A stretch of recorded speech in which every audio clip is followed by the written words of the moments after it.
So this Cézanne painting has a very interesting frame on it as well. It's an antique frame that's been adapted. It's been cut. You can see the joint lines here and there. And in this case, it hasn't been expanded. It's been reduced in size, another form to reuse these beautiful old frames. It's a Louis XIV style, and it has been redone with the décapé finish as well.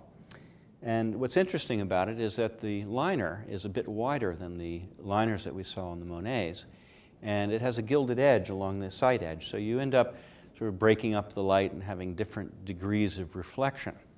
The architectural element that you see here in the bottom frame, this detail, has a little bit of coffered ceiling, cross-hatching with punching done with metal tools. So you can see each individual frame was made for a specific painting, and here it works quite beautifully with the Cézanne.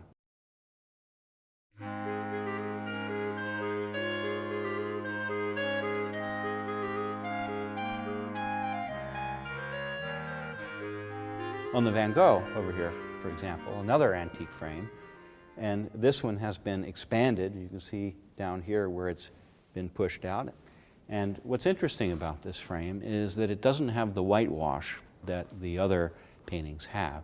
It has a series of bronze paints and lots of old repairs. It's in a lot of sort of rough areas where the gesso is flaking.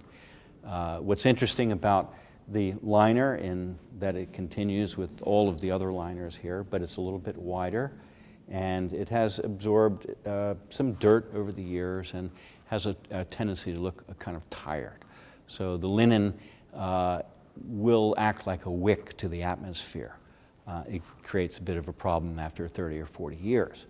The greenish tones that you see on the frame here are actually bronze paint that is starting to oxidize, and the reddish tones are a different type of bronze paint or bronze powder that's very warm. So you have a lot of different colors going on the frame, as well as some of the original gilding. And some of the original dirt up in here, you can see some dark areas as well. So it makes it for a very interesting effect with the painting, which is very dramatic.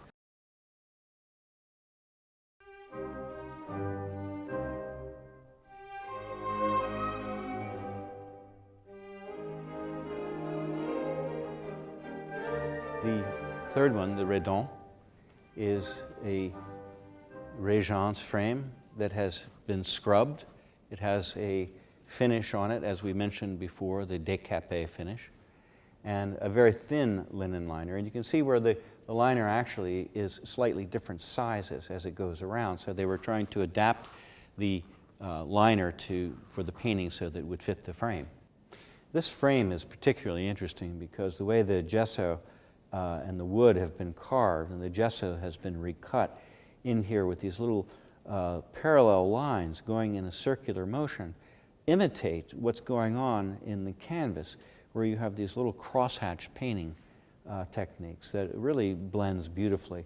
Not to mention the aesthetic of the finish, the pink bowl and the little flecks of gold in the white gesso exposed, also imitating the aesthetics of the painting.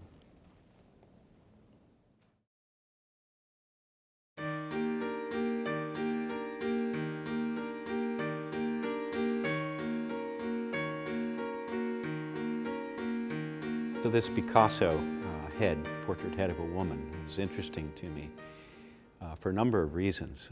The black frame on it is a replica frame. It was made probably in the 60s, but it has a crackle texture on it, a craquelure that's made by putting cornstarch into the gesso, and it makes the layers start to separate, and then it's given a coating of glue and it holds it all down. That texture is very important to the painting. There's also multicolors on the surface. It's really not black. If you look at it very carefully, you'll see that it's multicolored. There's sponged colors on this frame. The linen liner actually is not linen. It is a velvet liner, but it looks from a distance like old soiled linen. So there's a very interesting combination of textures going on here with this.